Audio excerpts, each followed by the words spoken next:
All my life, I lived through war. The war between China and Japan, 1937 to 45. Then when that war ended, Japan surrendered World War II, 1945 to 1949, 50, 5 years, the war between the communists and nationalists. Christianity reached to my hometown in the 1920s. I started seminary training in 1939. I was 10 years old, okay.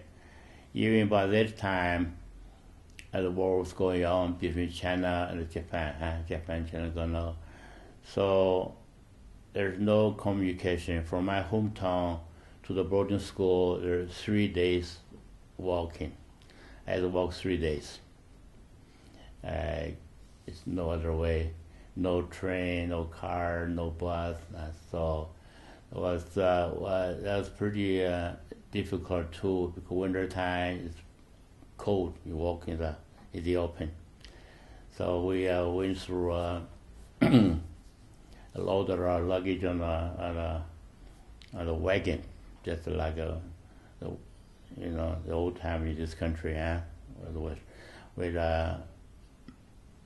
horse-drawing wagons loaded, and we followed the wagon. We just walked. My whole area was occupied by the Japanese.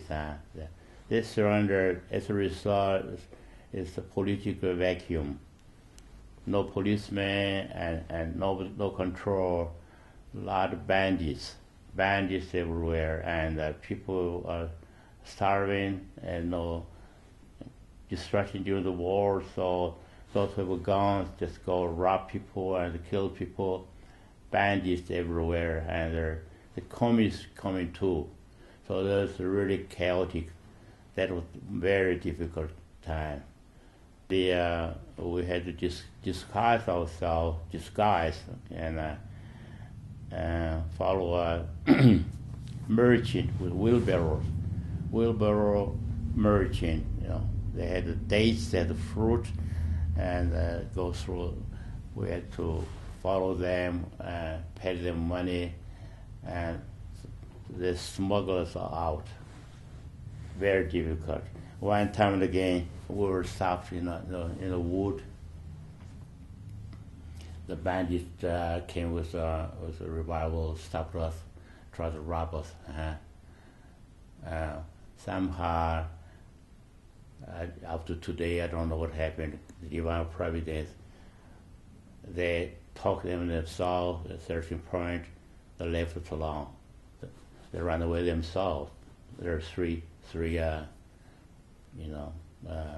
bad people, bandits. They're thieves. They're robbers. So we were able to get out there and save ourselves. Okay, anyway.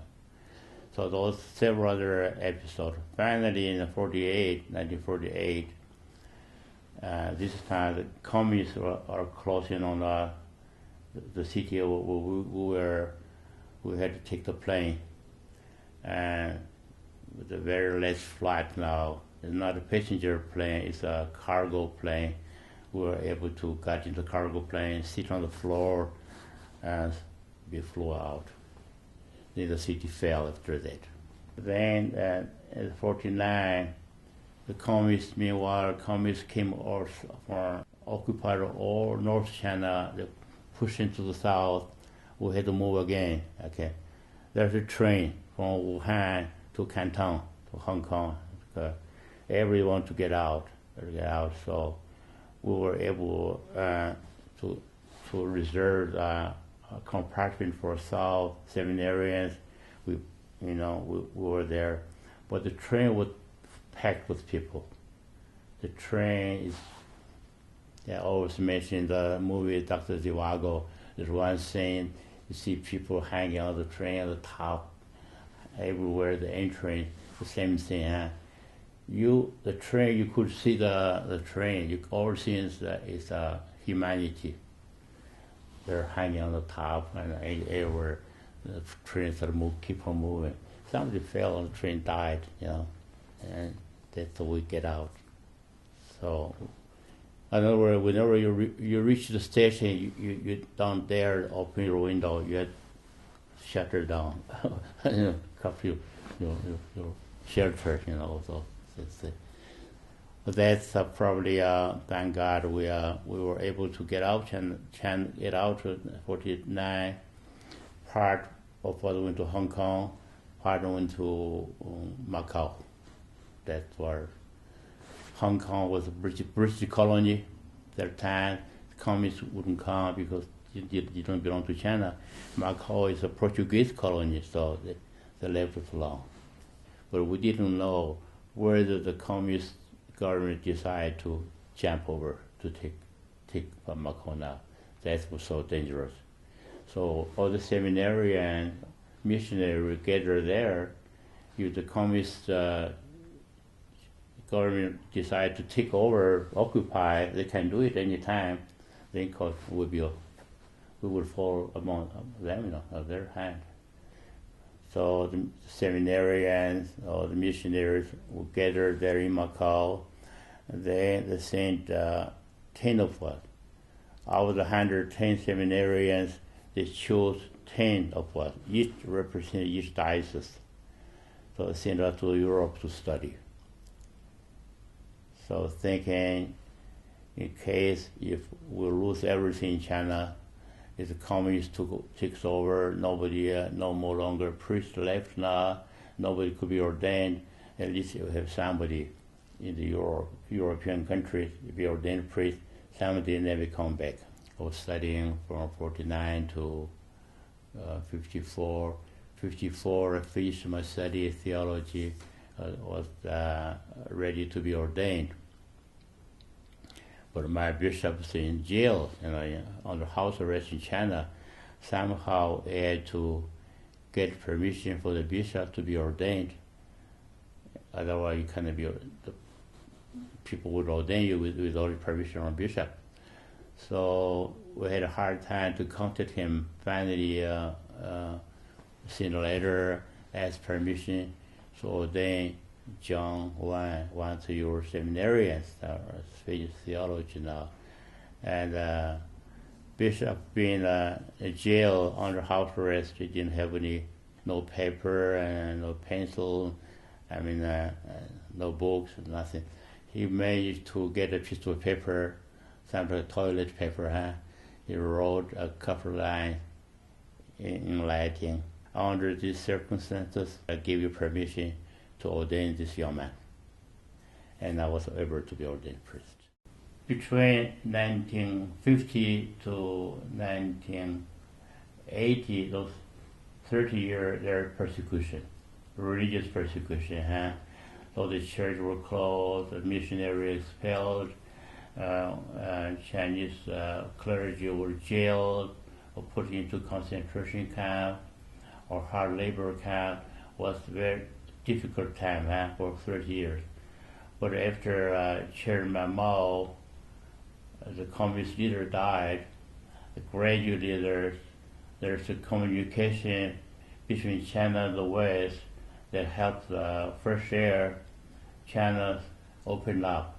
Today there's a great interest for Christianity. There's a hunger to know the Christian church. They're very curious, especially the intellectual. So I believe now this is the time, this is the right time, since the relaxation in the Chinese government, they do not interfere with it anymore. We are relatively free to go there, establish centers of Christianity, teach the Chinese people who want to know about Jesus. The first center we have started already. It's my home county. Zhanghua County has 380,000 people living there. 380,000, over a quarter million living there. No Catholic church. The whole county, not a single church. Really no center to go. So very anxious to build a church for them, have a center there. So all those 300, 400 Catholic can go have a mass there. the same time, this center also serves as the evangelization center. The non-Catholic can come here to ask questions. So to establish a center, it takes money. That's why I'm appealing to you, the generous souls. We need money to do that. We need to buy the building, transform it. With that down, second step is man the building. Put somebody there in charge who's instructed, be able to hand out the information or teaching. Well-trained people be able to talk to people. As I said, most people come to inquiry are intellectuals. They're college students, they're professors, First step, buy the building, transform it. Next step is build a chapel. Maybe big enough for 400, 500 people. So we have more Catholics, they can come semester, okay? I could get $50,000. We can make the down payment. The owner would let us use the building. Okay, all the rest of the money we can pay later on. $200,000. If by $50,000 we can use the building, have CMS now, and open up for instruction for people.